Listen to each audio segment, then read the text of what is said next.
mais bon, il y a tellement de choses à dire. Je vous cache pas que je suis encore sous le choc face à tout ce qui s'est passé, face à cette injustice. Alors je vous explique, hier, je devais descendre dans le sud parce que c'était l'anniversaire de mon beau-papa que j'avais pas vu depuis 7 mois. Bref, je suis désolée, je suis un petit peu émue. C'était également la fête des pères aussi hier, donc c'était super important pour moi de descendre, voilà.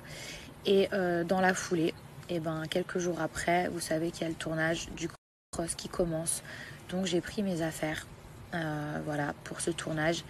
Alors j'ai pas pris 10 valises, mais 3.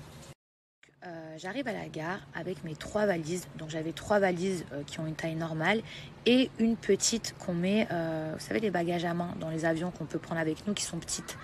Donc, j'arrive à la gare, il me reste à peu près 10 minutes avant de prendre mon train. Je suis accompagnée d'un ami à moi. Et à ce moment-là, je demande à un agent de la SNCF si mon ami peut m'accompagner jusqu'à ma voiture pour m'aider à porter mes valises. Et l'agent de la SNCF me dit que c'est pas possible. Moi, il n'y a pas de problème, les règles, c'est les règles. S'il ne peut pas, c'est pas grave, je vais me débrouiller. À ce moment-là, il y a un autre agent de la SNCF qui me voit et qui me dit catégoriquement « Madame, vous avez trop de valises, vous ne pouvez pas prendre le train. » Donc là, dans ma tête, je me dis « Comment ça ?» Et moi, je réponds de la manière la plus gentille possible. Je lui dis « Écoutez, madame, s'il faut payer un supplément pour mes bagages, juste dites-le moi, dites-moi c'est combien et genre pas de souci. » Là, la personne, donc l'agent, me répète encore plus agressivement « Madame, vous ne pouvez pas monter dans le train avec vos valises. » Et là, je me dis « Mais je comprends pas. » Donc, je fais comment? Je laisse mes valises sur le quai? Je comprends pas. En vrai, la seule chose que je veux, c'est trouver une solution. Sauf que je vois qu'elle m'en donne aucune, mis à part « Madame, laissez vos valises sur le quai. » En fait, je vois que je suis face à une personne qui vraiment ne veut rien entendre. Sauf que moi, dans 5 minutes, le train, il part. Donc à ce moment-là, j'essaie de trouver une solution. Je vois qu'il y a un passager qui assiste à la scène, qui a envie de m'aider, et je vois qu'il a qu'un bagage. Donc je vais gentiment le voir, je lui dis, écoutez, est-ce que ça vous dérange pas de me prendre une valise avec vous, juste le temps de marcher, etc. Parce que visiblement, j'ai le droit qu'à 2 valises. Et la personne, elle me dit, il n'y a aucun problème, pas de souci. Donc là, je me dis, c'est cool, j'ai trouvé une solution. Et là, l'agent, elle revient comme une furie. Hystérique, elle se met entre la valise que j'ai passée au passager et le passager, elle met ses mains comme ça et elle dit alors là ça va pas le faire, c'est hors de question. De là je me dis mais c'est pas possible, genre je comprends pas, en fait je comprends pas pourquoi autant de haine, pourquoi elle s'oppose au fait que je dois prendre le train. Donc elle insiste sur le fait que à bord j'ai le droit qu'à 2 valises, or dans le règlement de la SNCF j'ai le droit d'avoir 3 valises et si par exemple j'en ai plus et de payer un supplément. À ce moment-là, je me dis, mais je lui ai fait quoi? Je comprends pas, je la connais pas, mais elle veut pas que je monte dans le train. Sauf que moi, je dois rentrer pour l'anniversaire de mon beau-père, je dois rentrer pour le tournage, et à ce moment-là, je vois qu'il reste plus que 2 minutes. Donc en fait, je me dis, bon, elle, peut-être que, je sais pas, peut-être qu'elle s'est mal réveillée, peut-être qu'elle a eu un problème à ce moment-là dans la vie. Vous savez pas, des fois les gens, ils se comportent d'une certaine façon parce que, je sais pas, vous voyez ce que je veux dire? Je me suis dit, mais là, te prends pas la tête, c'est pas grave. Là, il te reste 2 minutes, cours, va attraper ton train et après tu régleras ça dans le train avec un agent et tu paieras un supplément si tu dois payer un supplément. À ce moment-là, je vous jure sur ce que j'ai de plus cher, cette personne s'est mise à me courir derrière en hurlant, en demandant aux autres agents de bloquer l'accès au train. À ce moment-là, en fait, j'ai plus d'autre choix. Je décide de sortir mon téléphone portable, de filmer la scène, tellement c'est invraisemblable. Je me dis, si je raconte cette histoire, il n'y a personne qui va me croire, sauf que cette personne, elle m'empêche de prendre mon train. Au moment où je sors mon téléphone, elle est venue prendre mon téléphone, l'arracher des mains. Elle a tenté d'arracher mon téléphone portable. Là, je vois que le train va partir. Qu'est-ce que je fais? Je cours dans la voiture, je monte dedans. À ce moment-là, je vous jure sur ce que j'ai de plus cher au monde. D'accord, je suis dans le train. Elle monte dans la même voiture que moi. Elle tente d'arracher mes valises, de les extraire sur le quai. Vous dire que je vous mens pas. Regardez, j'ai perdu mes ongles en essayant de tirer ma valise. Regardez. À ce moment-là, moi, je suis dans le train. Je me dis c'est bon, il va pouvoir démarrer. Je vais régler ça avec une autre personne ou un autre agent qui peut-être sera un petit peu plus apte à m'écouter et à entendre ce qui ne va pas. À ce moment-là, Elle, en fait, elle refuse de monter dans le train. Et je me rends compte que le train, il part pas parce que c'est elle la contrôleuse de ce train. Donc en fait, pendant 45 minutes, voire 1 heure, elle a pris en otage tout le train parce qu'elle ne voulait pas monter dedans car j'y étais. Moi, la seule chose que je voulais, c'est que le train parte et qu'on puisse tous rentrer chez nous ou faire ce qu'on avait à faire. À ce moment-là, elle a commencé à dire que je l'avais agressée. Je ne sais pas si vous vous rendez compte. Elle est partie dire que je l'avais agressée. Des gens de la sécurité qui sont venus, SUGE ou quelque chose comme ça, qui ont été super gentils avec moi, hyper compréhensifs, qui m'ont expliqué que en fait, là, c'était plus le problème des valises. C'est-à-dire que maintenant, elle m'accusait de l'avoir agressée. Je ne sais pas si vous vous rendez compte.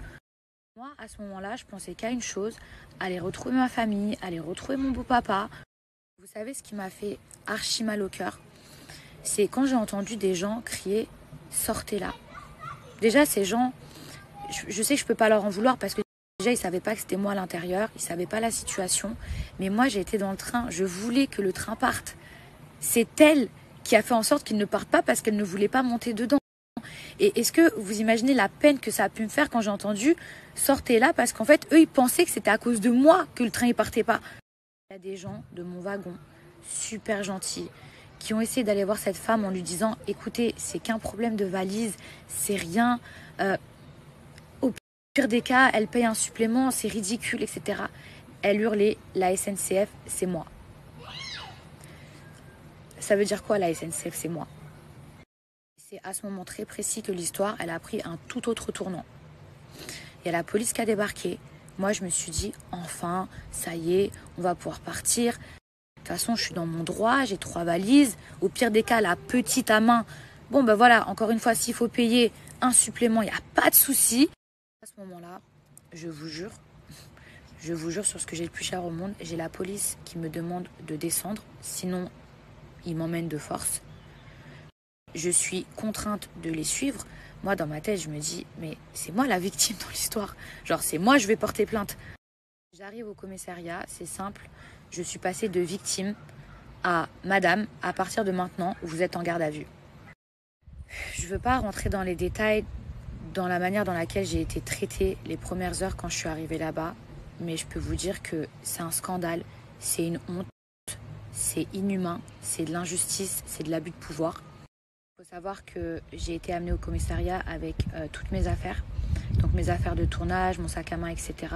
Tout a été fouillé au millimètre près. Je ne sais pas si vous vous rendez compte, mais vous voyez ce que j'ai pu ressentir quand ces gens-là, ils ouvrent toutes vos affaires, ils regardent jusqu'à vos petites culottes. Et de là, dans ma tête, je me dis, mais quand même, il y a des témoins, il y a des caméras. C'est elle qui m'a agressée, c'est elle qui a pris mon téléphone. Et ça, je pensais que ça existait que dans les films, que dans les séries, que genre... qu'on met la mauvaise personne en prison ou en garde à vue et l'autre elle vit sa best life. Je me suis dit mais c'est pas possible, genre là c'est un cauchemar ce qui m'arrive. Dans tout ça, quand je suis arrivée au commissariat, si vous saviez la manière dont ils m'ont parlé, la manière dont ils m'ont traité, en fait j'avais l'impression qu'ils avaient une haine envers moi. Vous voyez ce que je veux dire, une haine, et que c'était comme une satisfaction, de la vengeance. Je saurais même pas vous dire, vous voyez, comme de la hagra en fait. J'ai eu la chance, je vous jure, et je tiens quand même à le préciser pour pas qu'on pense qu'ils sont tous pareils. Il y a une personne qui m'a aidée dans ce commissariat qui s'appelle Anthony, que je salue, parce que je suis sûre que sans lui, de toute façon à cette heure-ci, j'aurais été encore en garde à vue pendant super longtemps. Une personne qui s'est chargée de l'enquête, et cette personne-là, elle a été au top. Quand je vous dis au top, c'est qu'elle m'a traité comme un être humain. Elle a été neutre, elle a attendu d'écouter ma version. Mon avocat, Ari Halimi, pareil, si lui n'avait pas été là, je suis sûre que je serais restée en garde à vue jusqu'à 10h du matin et qu'ensuite j'aurais eu un jugement. Gali, mon agent, heureusement qu'elle était là. Mais maintenant, je vais vous dire un truc. Regardez ce que moi j'ai vécu. Regardez l'injustice. Regardez, je passe de victime à je me retrouve en garde à vue. Mais moi, j'ai eu la chance d'avoir un avocat. J'ai eu la chance de tomber sur un enquêteur comme Anthony. Mais imaginez les gens qui n'ont pas cette même chance. Réellement, mais genre réellement, je me suis rendu compte qu'il y a des gens qui peuvent aller en prison pour rien, comme ça, comme ça. Je tiens à vous dire qu'aujourd'hui, l'affaire, elle est classée et qu'elle a été classée sans suite. J'ai vu beaucoup de choses écrites sur les réseaux sociaux. C'est vrai que au départ, les gens, ils savaient pas trop ce qui se passait. Et il y a des gens qui pensaient que genre j'avais voulu faire la Maria Carré en mode oui, il me faut un porteur, un bagagiste. J'ai dit jamais, jamais, jamais, jamais. Les gens qui me connaissent, vous savez en plus que je suis pas comme ça. Un jour, j'étais assise dans ma cellule et je me disais, c'est pas possible. C'est pas possible ce qui est en train de m'arriver. Je repensais à l'histoire, je me disais pour des bagages en plus auxquels j'avais le droit. Je me suis dit, mais genre, c'est réel, il y a des gens vraiment, vraiment, il y a des gens, ils peuvent abuser de leur pouvoir comme ça et vous pouvez rien faire. Poser 1 milliard de questions. 1 milliard de questions. Je me suis dit, est-ce qu'on me fait ça parce que je suis une candidate de télé ou est-ce qu'on me fait ça parce que c'est juste de l'abus de pouvoir? Donc voilà mes petits chats, maintenant vous avez ma version de l'histoire. Faites attention à vous, je vous jure, c'est le meilleur conseil que je peux vous donner. Je vais vous laisser aussi le contact de mon avocat parce que ça pourra toujours vous servir. Les vidéos de la gare, elles ont été visionnées, analysées. On voit clairement que je n'ai jamais agressé cette femme, bien au contraire. Donc voilà, maintenant vous savez toute l'histoire, toute la vérité. Et c'est une affaire